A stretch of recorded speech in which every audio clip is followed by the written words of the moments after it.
The other part of this is the Privatization Act. Okay. This is also another act that you challenged in 2023.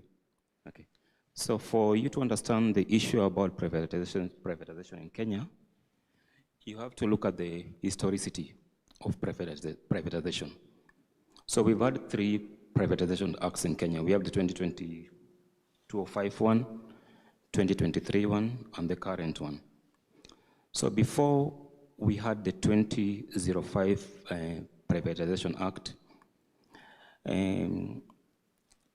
parastatals were being privatized through ad hoc policy directives.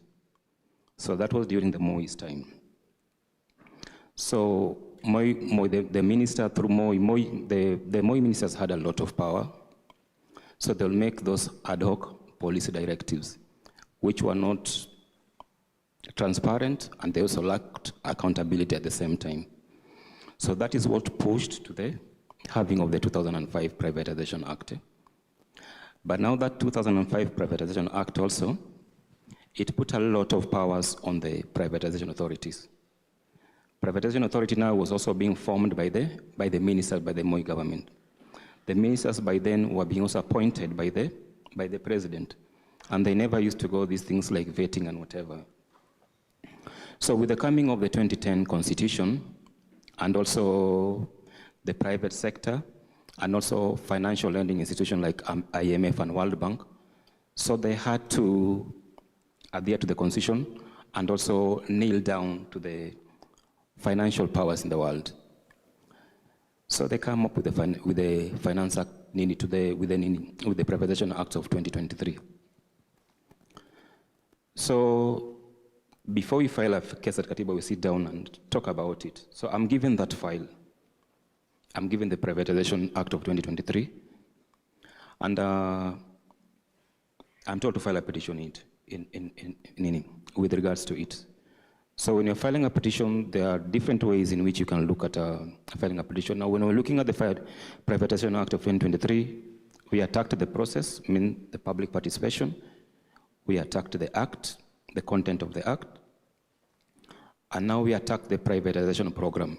Within the Privatization Act, it gives the minister, the cabinet secretary, powers to form the privatization program, the authority and the program. So the program is what contains all the parastatals that they want to privatize. And I'll tell you something that is happening currently with regards to that.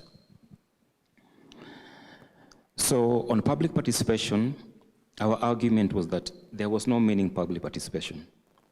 And courts have pronounced themselves in several times on what meaningful public participation entails. It's on case-to-case basis. If you look at Article 10, Article 118, Article 201 on public finances, this parastatals involves money, public money, and they have to be meaningful public participation.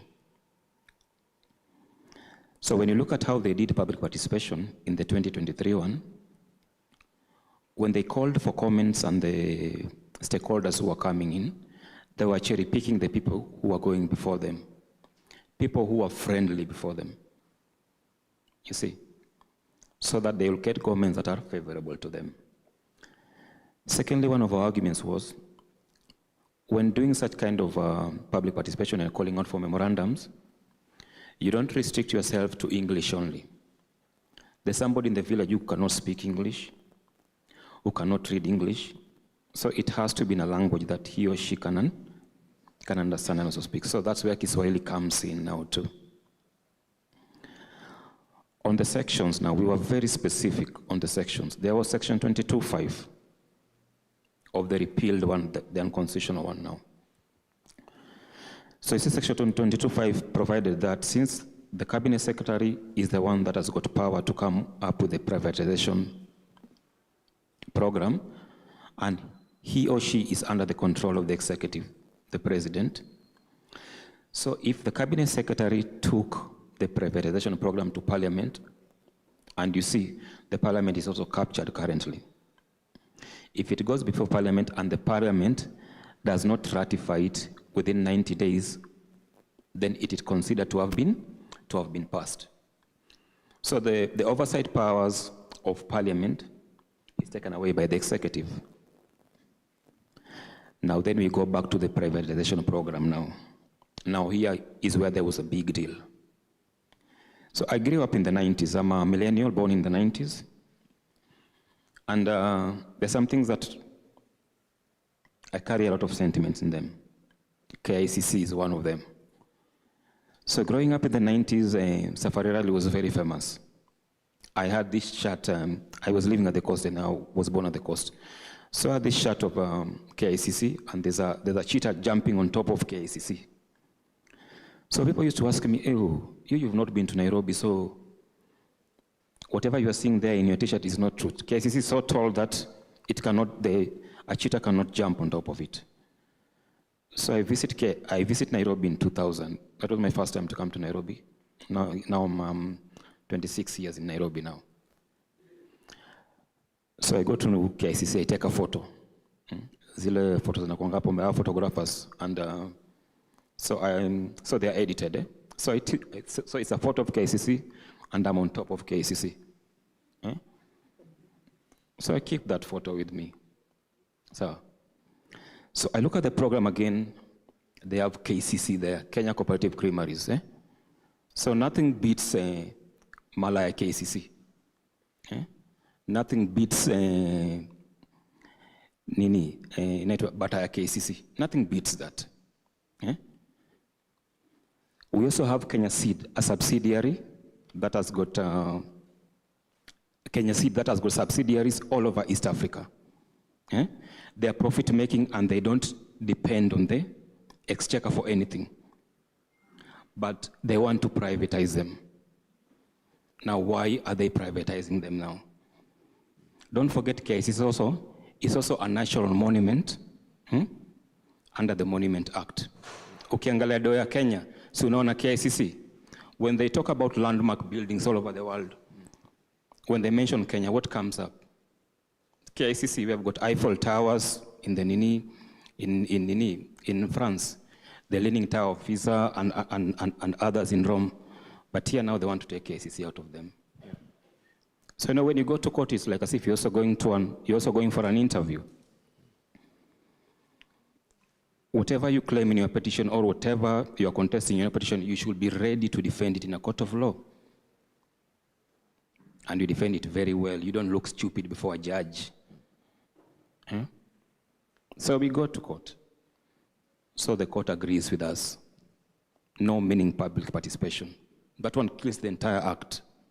Bypassing Parliament under Section 22(5) of the repealed act kills oversight. Now KICC now, our national monument, it cannot be sold. In fact, even in the petition we were arguing, when you are selling KICC, does it include the land within KICC? Do you know how much prime that land is? Are you selling KICC the building, or are you selling including the land? So we beat them. It's declared unconstitutional. It goes down. Parliament rushes to the Court of Appeal now, instead of the Attorney General. So when you go to the Court of Appeal, there's something called 5(2)B application. A 5(2)B application is a stay application for a judgment. So they rush there to stay that judgment by Chachamwita on 24th of September. So when you go to the Court of Appeal, for you to stay a matter or a judgment, there's a 3-part test that you must meet. Is your appeal arguable? Can you argue it? Yes, we say that, yes, they can argue it. Anybody can argue something in a court of law, so long as you are submissions, and you win cases on submission and your evidence. Now, will it be rendered nugatory? Will your appeal be rendered